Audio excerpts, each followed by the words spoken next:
Okay, this music is giving me a little bit of trouble.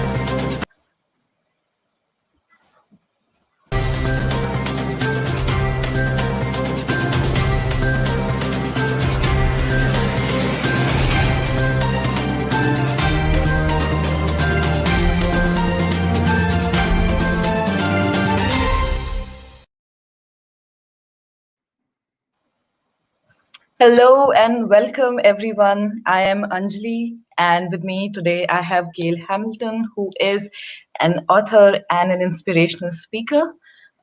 Gail is coming to you live from Colorado in the US, and she has been very excited to be here. But before I go into a little bit about the session today, I just wanted to check in on how you guys are doing. Please let me know in the comments. I really hope you're well and safe. You're staying inside, and everyone in your family is also doing okay. This has been a very tough time, but I know that we as a country are also very resilient. So please do take care of yourself and drop a hi if you want to tell me how you're doing. Now, moving forward, I'll brief you a little bit about Fuchsia. Fuchsia is a women's networking community and a global talent showcase platform. And if you're here for the first time, I'll just give you a quick brief on what we offer. With Fuchsia, there are several things you can do. One of the first things being showcase your talent and creative expressions on our website, which started as a writing club. You can post whether it's your artwork, whether it's your writing or anything. You will get supported, you will get fellow creators who are doing the same thing. It's a place where your skills are honed and where your talents are encouraged. Apart from this, we're also holding regular contests and giveaways where you can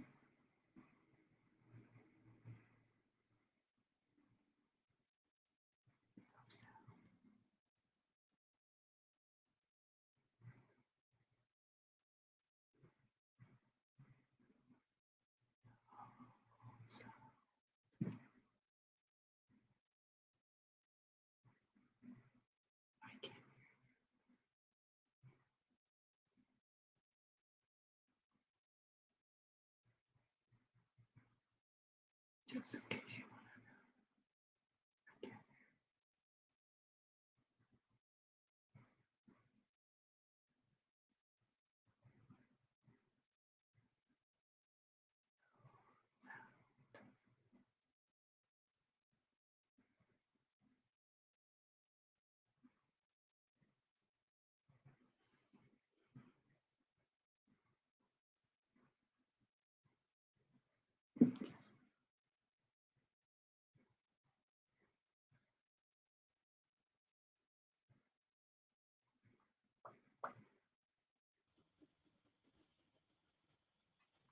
Hi, can you hear me? I Gail? can hear you now. All right, I'm really sorry about that. The cyclone has actually reached here and we just lost power, which means I also lost my Wi-Fi. But Oh, nonetheless, the show must go on. Anyway, now to introduce Gail a little bit, Gail is an author and an inspirational speaker. Gail is also visually impaired, and despite living a difficult life where she has had to overcome personal abuse, discriminations in career, and a lot of pressure from the society as it is, she has published a book. She has built her own home. She has also been an opera singer. She was also into pageantry where she was the fourth runner up to the National Miss Senior America pageant. She is now, with her incredible experience and the way she has conquered her own fears, she's here today with us to give us some insights into how to do it, especially in the current situation. Gail is also trained in counseling and psychotherapy, and we could not think of anybody better to conduct this session today. Gail, it is such an honor to have you here. It's such a pleasure. It has been such a pleasure speaking with you. Thank you so much for doing this. oh, my pleasure. Thank you. Thank you for having me. You're most welcome. All right, let's jump in, shall we? Sure. Okay. Now, first question, Gail, could you elaborate a little bit on where do our fears come from? Could Is it always external factor, or it could also be coming from inside? Yeah, fears come from both places. Yeah, the external kind are like snakes or And with that said, or a fear that of something that's going to happen to you that probably will never happen to you. I mean, I guess a snake could be it. If you live in a city, you may not find a snake. Whereas in the country, you'd know how to cope with that because that would be a daily thing. But probably most likely on at least on my sidewalks, which are all concrete, I'm not going to find one. So that would be, an external fear that's out there, but there's really no need for that. Internal fears would be, oh, you're afraid of something that it's totally maybe happened in your childhood. For example, for me, and I was trying to think this morning, it's like, is this internal or external? I have a phobia of and they say it's the only one that you cannot undo is a phobia of balloons. Now, it's a weird thing, I know. And my brother, when I was a kid and being blind as I am, he put a balloon really close to my face and popped it. Now, that came from the external. Yes. And then I internalized it for most of my life to go, ooh, balloons, just the feel. And they say you can't undo it because you can't ever touch that balloon and go, oh, what a nice balloon. You're so soft and pretty. Oh, every time I touch it, I go, no, you're rubbery. And I know at some point that balloon is going to pop. It's just going to happen sometime. And I've had lots of experiences to kind of back me up on it. And sometimes they pop and sometimes they don't. But it's kind of I'm better than what I was. But if I had my choice, I would not go in a room with balloons. Just saying. But it's kind of more inside my head than it really is, because that little balloon's not really going to hurt me. It's just going to make a little noise and there it goes. Yeah. Yeah. So I think also there trauma that are, gets situated so early in life, right? right. I got it. Probably when I was like Okay. 8 to 10, somewhere in there. Yeah. All right. Before we move ahead, we have a couple of people who are saying hello to you. We have Nidhili who says hello. This is exciting. So nice to meet you, Gail. We Hello. have Rishabh over here who says hello. We have Mansi who's saying, nice to meet you, Gail. You are an inspiration. And I Oh, completely agree, Mansi. Gail, you indeed are an inspiration, and you have, with your actions in your life, proved that we can overcome anything. absolutely. And with that, let's also move forward with, you said balloons, right? And this Right. takes me to the question of, how do you know whether you have a rational fear of something? I think because if you are, I think it's legitimate to be afraid of a leopard. I, by the way, am terrified of leopards because I've lived in Uttarakhand, and this is a mountainous state in India. So we've Okay. had a lot of leopard sightings and leopards eating up humans. So I have, Mm, but this fear, if I go to an urban area, sounds very irrational, right? So, right. but how Right. does one figure out whether one's fears are rational or irrational? What is the distinction? Yeah, I've been thinking about that. And maybe that one of my thoughts is if it consumes you, if that fear of the leopard, if you're lying in bed and you're thinking it's going to come through the window and eat you up, then it's probably not going to happen. You got the Yeah. walls, you got you're protected. And yet, if you're out where one might be walking along, certainly when you see that, yeah, that'd probably be a little scary and I mean, it's real right there in that moment, and it's so my thought is if it's consuming your life, if it's not really happening right now in the present moment, then you probably need to let that go. Yeah. Yeah, I think it makes a lot of sense, right? Because the same fear about the leopard in a forest would make a lot of sense. So then you have to take practical steps. Right. And but inside a room, not so much. Yeah. Yeah. But if you were sitting there being all scared and, right Yeah. now that's kind of happening, that's not rational. Yeah, that's true. I think that's a good We may yardstick have to to call begin. somebody on you. All right, folks, please feel free to ask your questions and share your experiences. Gail is here to answer them. And with that, Gail, I think fear and vulnerability are intrinsically related. And Mhm. if you could also, dive into your experiences a little bit and tell us how can accepting vulnerabilities also help us conquer fear? And Mhm. why is there power in vulnerability? Because we're so scared to cry, right? We're so scared to be Oh, um, emotional, or you mhm. know be Yeah. sad, or have these difficult emotions to Yeah. express them in any space, let's say a workspace for that matter. Oh yeah. Workspace. Don't go there in workspace. Uh, Yeah, or for my example, like my family, yeah, don't talk, don't tell, don't touch, and I was the one in my family Yeah. that carried the feelings. So I'm the one that's going to cry, and I'm the one, and I was different because I was the only blind person in my family. So I had like a double whammy, and the only, so I got it because I was blind, and I got it because I had feelings, and nobody else did. They were all consumed with their image, and that was very, very important, no matter Yeah. what. I wore dresses. When people were starting to wear pants and stuff, I wore dresses all the way through like maybe 1990. So, I was always still dresses and my hair done so and makeup and the whole bit, 7 days a week, all the way through, because I thought that the image, is all important. Blah, blah, blah. So, vulnerability, when it's totally important to be vulnerable and be willing to express oneself, because that's how we connect with one another. That's how we heal with each other. And Hmm. if we don't have our feel, and the feelings also tell us what to, if we're on the right path or not.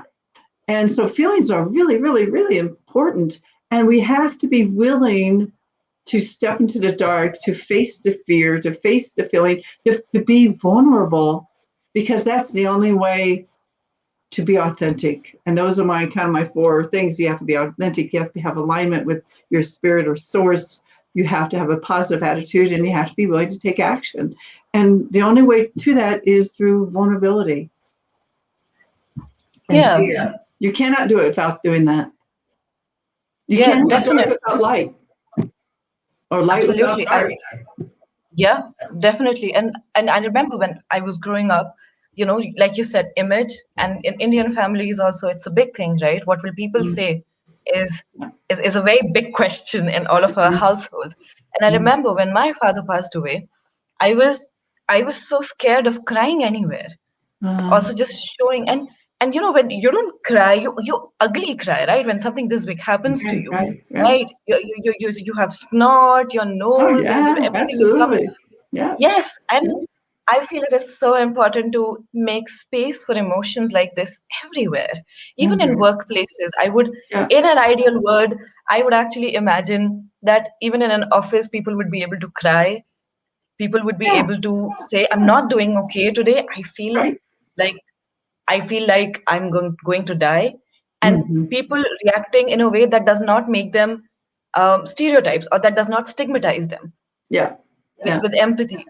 That Yeah. I think if we all of us could create spaces like this, it would make so much difference, right? Yeah. I was thinking I had two things come up after my mom died. I can remember going to a grocery store, and I thought I was okay when I went there, and then I got to the counter, and grief just happens. And she goes, "Are you okay?" I go, "I'm just sobbing." I go, "Yeah, I'm good." Good, yeah.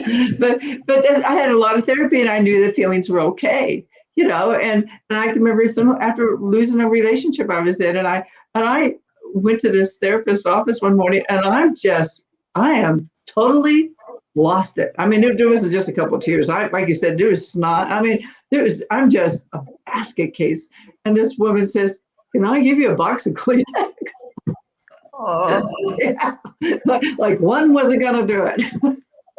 So it's okay to be vulnerable in the workplace. It's okay. I've had many CNI dogs that pass away or whatever and are gone. And, you just got to be real, because that's who we are. We're humans. We're not robots, you know. If they want to, definitely. yeah, hey, go to, where is it? Korea, and get a robot, They make, they make robots. But, thank goodness we're still humans. Yeah, definitely. But my next question to you would be, but how does one deal with stigma around this, right? And I'm sure as a person with a disability, you must have faced so much of it. And and how does one then align with the shadow part of themselves a part of themselves which is vulnerable, the part which feels angry, which feels jealousy, which feels rage, guilt. So how did you cope with it, and what would your advice be to people? I probably coped healthy and or unhealthily during different parts of my life. When I was more dysfunctional, I probably didn't cope very well. I've been suicidal 5 or 6 times, like 25 years ago, and I wasn't handling life well, and I was depressed, and I didn't care if I got out of bed or not, and or eat, or I ate too much. And so I didn't cope with those feelings, and I didn't let them out. And for me, I did psychotherapy. I mean, and not only did I wasn't willing just to talk, but the kind of therapy I did was called EMDR and Gestalt psychotherapy. So I kicked and I screamed and I was angry and I got it out. And I spent 5 to 10 years doing that, because the more the abuse, the more the trauma, the more the discrimination, the more that stuff compounds, and the more I hid it. I was so good at hiding. Oh my gosh. I mean, I didn't let it out at all. Like you said, that image was so important. And then when I finally did, I would sit there for a long time and I wouldn't say a word. And she'd go, "You got breathe, you got to let it out." It's like, and I was so afraid to do it because I didn't want anybody to see who I was inside and the inside. And I didn't want to let go of my pain, even though I wanted to let go of my pain. But I was afraid to let go of my pain, because who would I be without it? And and I can remember one time she said, "What if you could have your memories and your pain and let go of the pain at the same time?" And I went, "Oh, well, I guess that'd be okay." Which is true. I mean, now 25 years later, yeah, I know what happened to me. I can totally know and not approve of what some of that stuff was, but yet I don't live there, and it's not consuming my life. How do you get rid of it? Well, it depends. If you're like in the midst of it, the trauma, if you're in the midst of healing, the psychotherapy is good. Movement's always good. Walking, that's an awesome thing. Or exercising, or hitting a pillow against the bed. I mean, you'd be amazed how wonderful that is to get your anger out by just hitting Yeah. something, because we all want to hit. It's a natural thing. I had a plastic bat for a long time, and I used to whack my bed with that. But now I journal. I mean, that's how I handle a lot of my feelings, or I go talk to somebody, but mainly I journal and I write and I walk, and exercise. Those are my tools now, it's on the external. I don't know if Yeah, I, and yeah, and that sounds brilliant. So what I got was psychotherapy, very, very important. People, please don't be afraid to take therapy. It does sound like a lot of work, but it's worth it. Number two, get movement, exercise, go for a walk. And I know with people who are stuck in a lockdown, that might not be possible, but you can, still get some movement, dance. There's lots of guided videos on YouTube. depends if Yeah, you're so in you a can do house, that. you can go up and down stairs. When we were first in lockdown here, yeah, I live in an Yeah. apartment building. I went up and down stairs 20, 30 times, first to the fourth floor. It's like, that's what I can Hmm. do. And I took a class online, an exercise class online. So there are ways, and run in place with nothing else. Yes. Yeah. And I also completely endorse the hitting the pillow thing Mm. because sometimes the anger is just so much. And I think that's like a safe way to get it out without hurting yourself. Yep. I now have a combination of methods. I still don't journal, but I do draw. I do Mhm. practice a lot of movement. I've been taking movement therapy. Mhm. And, but as and when the need is, I yell and I just like hit the pillow, Yep. because the Yep. anger has to come out. I might just end Yep. up crying after that, Yeah. but it's Yep. okay because Because if you don't get it out, you're going to take yeah, it out on your body. You're going to get sick. Some dis-ease is going to happen sometime if you don't get it out now. So later on in life, you'll say, and people think disease is something that happens to you. No, you create that. It's all about what we eat, and it's all about exercise, and it's all about our spine. And if we don't keep all those things happy and healthy, then disease will happen. But it's not something that happens to you. Guarantee you. Yeah, and as a matter of fact, a lot of studies also prove, how your emotional state also is connected with illnesses at the Yeah, same time. yeah, So please make sure that you are taking care of yourself, especially in stressful times like this. One has to be very conscious about, take checking in on their mental health, asking themselves how they are feeling. So you have to do it intentionally because it's so easy to fall into the loop where yeah. you constantly feel anxious, then you feel guilty about feeling anxious, then you feel anxious again. It's a bad spiral, isn't it? Yeah, yeah, yeah. You have to. I mean, and we all do it. I mean, when the pandemic first hit here, it's like, oh my god. And I was thinking last night, it's like you think every breath you take, you're going to get it and die. It's like I'm in my house, I'm safe, I'm locked it down. I mean, there's no way I'm going to get it. It's because I'm taking care of myself. I'm doing what I need to do to be safe. You know, and then and now that we're opening up here in the States, it's like, oh, we don't have to wear the mask anymore. Woo, and that's kind of weird. But you still have to take care of yourself. You have to take the shot. Take the shot. Take the shot. It's the only way through it is to do it. Well, that's good. Yeah, Yeah, yeah. definitely. And now moving forward to our next question, which is about shadow work. So you started doing it with psychotherapy, right? What are some of the other things that one can do to start this work and look at the more vulnerable parts of themselves and the more uncomfortable parts of themselves? Probably, and we mentioned some journaling, but sometimes Hmm. people aren't even aware of that. The great thing is the conscious mind, once it becomes aware, then you have to take responsibility. So if you think you're unhappy or you're feeling unhappy and you're feeling something's not right, then that's when you have to go do that therapy or talk to somebody, get it out somehow. How do we all cope differently? For me, it was therapy, and I was the kind of client that I just didn't want that. I always have a car analogy. It's like I didn't want to have just a polished car. I didn't want to just. I mean, driving it would be good, being blind would be really good. But I went around to the front and I took apart the engine and I took all the pieces out and I scrubbed them very clean and I put them back in and I got back in the car and I drove. But most people aren't satisfied to do that. So you have to be you have to be willing to do the work, first of all. And then how you do it is a matter of, you have to, well, I was thinking, it's like playing piano. You have to have the desire to learn to play the piano. You have to have Yeah. tools. So in piano, it's a piano bench, it's a light, it's a music.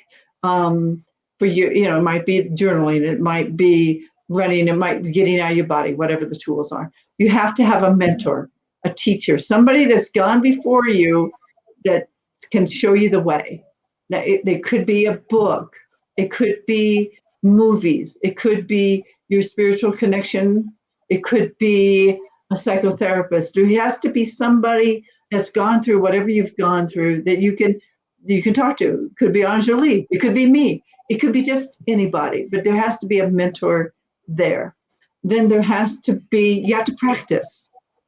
For therapy, it'd be like going there once a week and crying your eyes out, and still crying and being willing to go through those feelings. But you have to practice, every day at being vulnerable, at being real, at being getting yourself out, Yeah. come from the inside. Yeah, that's why I like journaling. That's why you do drawing, because it takes it from in here and it puts it out there. So those are fabulous ways to. That same way therapy. It takes it from in your head, whatever that weird thought is, and you spit it out there, and they go, "Yeah, that was kind of weird." But at least you say it. So it takes practice. It takes commitment.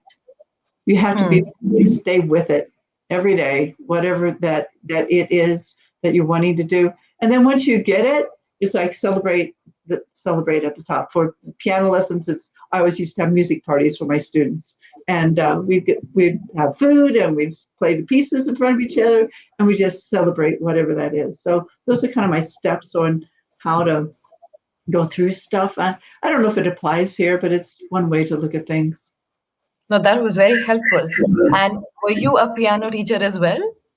Yeah, I taught piano for Oh 40 my years. God. Yeah. Yeah.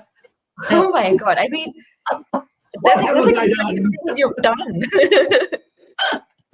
I just keep following my passion. Keep putting my one foot in front of the other. If God says, "Oh, teach piano," like, "Oh, okay." I don't know how. Sometimes we let that how stop us. I remember when I was writing my book, I said to my therapist, "I don't know how to write a book." All the excuses. Yeah. And she finally said, "You don't have to know the how. You just have to have the desire. You just have to do it. Whatever that it is, do it." You know, Yeah. So how you to take you care have of written a yourself. book. Yeah. Yeah, you've written a book. You Yeah. were also into pageantry. Yeah. You were an opera singer. You have a degree in psychotherapy. Yeah. You also are a motivational speaker. You also taught piano. Yeah. You also train seeing eye dogs, right? No, I don't train them, but I own them when You know a lot. yeah, I know totally about seeing eye dogs. Yeah. Yes, I think perhaps one day we can have a session completely on dogs because I would love to know more about them. Oh, But absolutely. Yeah, we, I'd we, be we will willing to touch change. upon that separately. Yeah. All right. Yeah. Now, moving on to the last question of this session, which is how can one overcome fear? Especially, I think it would be very useful in the current context where a lot of people in Southeast Asia are living in the midst of a pandemic and so many people are dying, right? I honestly wake up every day thinking and being grateful for the fact that I'm alive and that Mhm. I'm healthy. But there are so many people out there who are losing their lives. How does one stop, feeling afraid in such a situation? Yeah. It's Hmm. I don't know if you can stop the fear inside you. It's might be there, but you certainly have to take care of yourself. That's one. Don't listen to the news so much. Be aware, but don't listen to it 24/7. Maybe 30 minutes a day just to catch up on what's going on. Okay, but any more than that is just overkill. Um, how to take care of yourself when you do go out. But don't go out necessarily. Oh, that's necessary. I know it's hard. The part Angela and I were talking about this yesterday. It's for me, it's not hard because I'm blind. I live in my house. I'm used to planning when I'm going to go to the store. I'm used to trying to get assistance when I get there. I'm used to not only getting my mail read once a week or 2 weeks because usually there's nothing in it and I don't really care. Um, but I'm not, I don't do things spontaneously. And like people with sight do, they jump in their car and they go to a restaurant when they want to, and they go buy a pair of shoes when they want to, and you get to go shopping and you do whatever that is. And so now you suddenly, to take care of yourself, you need to be at home. It's okay. Your house is your friend. It's how you look at how you choose to look at it. You can feel like you're trapped, or you can feel like, what an opportunity to expand and grow. What else can I do now that I'm in the pandemic? Maybe I learn to cook. Maybe I do journal. Maybe I learn to do a Zoom call. Maybe whatever that thing is that you've always wanted to do, but you never had time to do. Guess what? You now have time because this is your gift from the universe. And so to take that time for yourself, and that's what I did. I journaled and I climbed the stairs and um, I learned how to do blogs and I went on podcasts. It's like these are the things I can do. These are the things I have control over. So what do you have control over? And then when you do go out, you do wear your mask. And as soon as you can get a shot, you do take that because it's going to help all of us around the globe to get rid of this thing. And so you got to take care of yourself mentally, physically, emotionally, spiritually, financially. If you don't have your money coming in, what can you do that? To create money. You have the answers inside you. Listen to yourself. You already know. And it's okay. And if you feel trapped, reach out. If it's a phone, if it's a computer, if it's a Zoom, if it's writing, if whatever way, if it's screaming across we had a thing in the States for a while that every night at 8 a.m. we were howling. They wanted to Yeah. reach the the nurses and doctors to keep on going. So we not it it was kind of fun, the cathartic, just go outside and go, oh, for like 30 minutes. It was really great because it really got some of that, you can, and you can hear everybody else doing it. Maybe I'll start a thing Yes. in India now, so it was great fun to do that. Then they kind of stopped after a while. I guess I got tired, but you got to take care of yourself in all those different ways. And by doing that, you'll be happier. You'll face that fear and Absolutely. go through it successfully. Yeah. I mean, have a plan, take care of yourself, Yeah. and find ways that make you happy. And like you said, it's ridiculous, but doing things collectively in this way, like you said, howling Mhm. actually does help a lot. It's cathartic. It releases a lot of the Yeah. It's really fun. tension and anxiety in your body. Yeah. So thank you so much for elaborating it in such a lucid manner. And with that, we'll bring this session to a close. um, Gail, thank you so much. This has been a wonderful conversation. You were to the point and so relatable with everything that you explained. And even though, we are separated miles with oceans and with different countries and different time zones, there was there was so many common grounds for us to share. So thank you so Good. much for bringing that to this session. I used It was amazing, and I had a great time. Thank you so much to the audience. I'm sure they enjoyed it a lot. We had a couple of people saying hello to you. Mm. And and for those of you who would also want to get in touch with Gail, she's also offering 15-minute sessions, one-on-one complimentary sessions to Fuchsia members. We will share a link with you separately over an email, so do keep an eye out for that. Thank you so much, everybody, for being here. Do take care of yourself and stay safe. Bye-bye. Bye, Gail. Yay.